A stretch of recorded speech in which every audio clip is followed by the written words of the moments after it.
பல வருஷங்களுக்கு முன்னாடி ஒரு மனிதர் காசிக்கு யாத்திரை பயணமா நடந்து போகும்போது ரொம்ப களைப்பா இருந்ததுனால வழியில இருந்த ஒரு நீரோடைக்கு பக்கத்துல உட்கார்ந்து ஓய்வெடுத்திருக்காங்க. அந்த நேரத்துல சில இளைஞர்கள் அந்த மனிதரை நோக்கி வந்து அவரை தண்ணிக்குள்ள தள்ளி விட்டு கொலை பண்ண முயற்சி பண்ணிருக்காங்க. உடனே அரண்டு போன அந்த மனிதர் ஓடி வந்து ஒரு பாறைக்கு பின்னாடி ஒளிஞ்சு நிக்கும் போது அந்த மனிதரோட நண்பர் பதட்டத்தோட வந்து, உன்னோட பெருமாள் பக்தியையும் புத்தி கூர்மையும் பார்த்து பொறாமைப்பட்ட நம்மளோட குரு தான் உன்னை அழிக்கிறதுக்காக இளைஞர்களை அனுப்பி வச்சிருக்காங்க. அதுக்காக தான் உன்னை காசிக்கு யாத்திரை பயணமும் போக சொன்னாங்க. எப்படியாவது அவர்கிட்ட இருந்து தப்பிச்சுக்கோன்னு சொல்லிட்டு கிளம்பியிருக்காங்க. அடுத்த நொடியே குழம்பி போன அந்த மனிதர் கால் போன போக்குல ஒரு அடர்ந்த காட்டுக்குள்ள போயிருக்காங்க. அந்த நேரத்துல ரொம்ப களைப்பா இருந்ததுனால காட்டுக்குள்ள ஒரு வேடனும் அவரோட அம்மாவும் நிக்கிறத கவனிச்சு கொஞ்சம் தண்ணி கிடைக்குமான்னு கேட்டிருக்காங்க.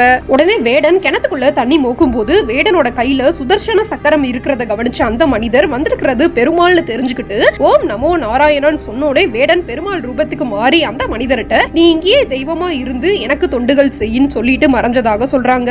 இப்பயும் வேடன் தண்ணி மோந்த கிணத்துல இருந்து தண்ணீர் கொண்டு போய் காஞ்சி வரதராஜ பெருமாளுக்கு சில பூஜைகள்ல அபிஷேகம் பண்றதாக சொல்றாங்க. இந்த ராமானுஜர் கோவில் காஞ்சிபுரம் சாலை கிணறுல இருக்கு.